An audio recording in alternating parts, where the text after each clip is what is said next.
Welcome to our life lesson series, Immortal Voices, featuring 21 incredible stories from around the world and their immortal lessons. Today we are speaking on a great lesson from Ezekiel's valley in the Bible. Prophet Ezekiel in the Bible once stood in the valley of dry bones, and there God prophetically taught all of us one of the very significant lessons of the spiritual life. For the earth, the ownership and creative baton has passed from God to humanity, God holding one of the end of the baton, humanity holding the other end of the baton. That's what we mean. To redeem a lost world, God will not do it as God, but as man, the man Christ. The governing baton for life on earth and for all the earth is in the hand of humanity. God willed it so. The heavens, even the heavens, belongs to the Lord, but the earth has he given to the sons of men, says the scripture. In Ezekiel's valley, God demonstrated this truth to all humanity and all creation to see.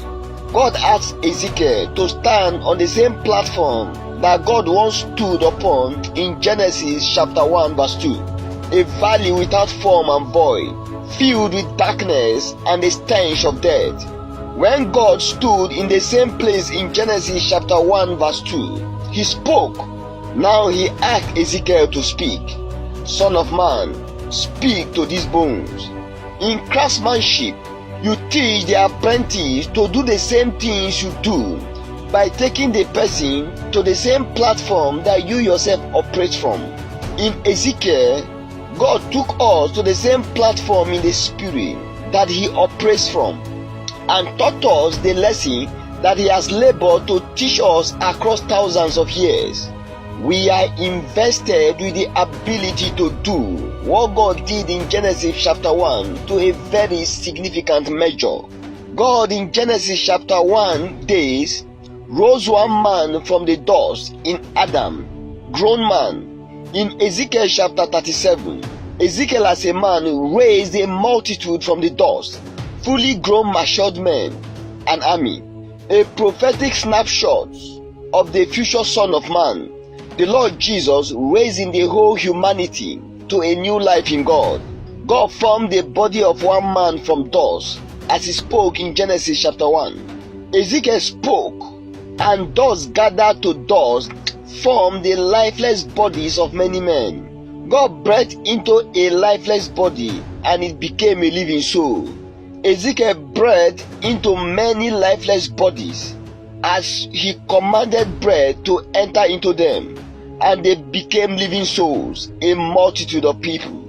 Before the Lord Jesus taught us that we will do greater works than the works he did, God had already demonstrated that lesson in Ezekiel's valley. The same breath God released into Adam in the beginning was the same breath that gave life to Eve. God didn't need to breathe a second time. That same breath stands alive in the realm of life for all people to partake of it. Eve did, and that same breath has given life to all men and women who ever lived and are alive today. In Ezekiel's valley, Ezekiel spoke to that same breath to come into lifeless bodies, to become living souls like God did in the beginning. God breathed into the man, and the man became a living soul. God released the life of man once to be shared from by all men and women who will ever live. God told Ezekiel, you have authority over that breath. It is man's breath and man's life. It is yours.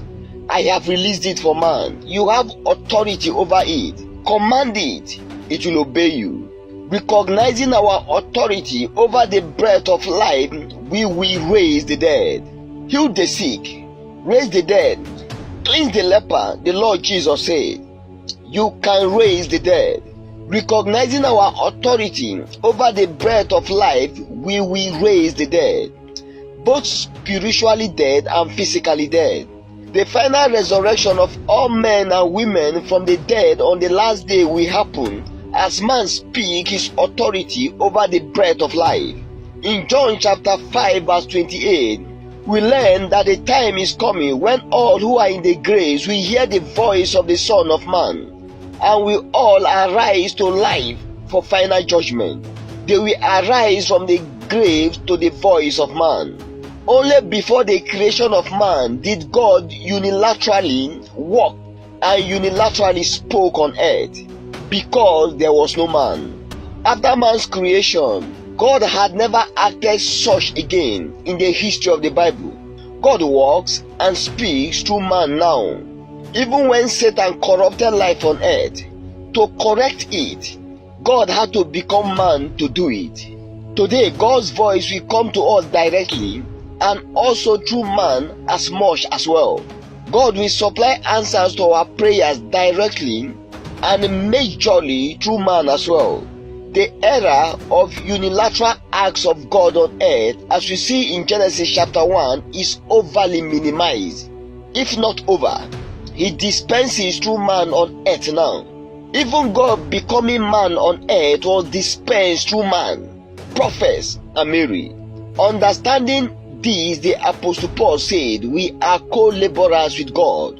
You see, all of the things we want God to do in the world and in our lives, we have to grow to understand that we will be fully involved before it can be done. We have to join hands with God to see anything in our lives and in the world. God shared His sovereignty with humanity in great measures as He gave us free will in the day of our creation.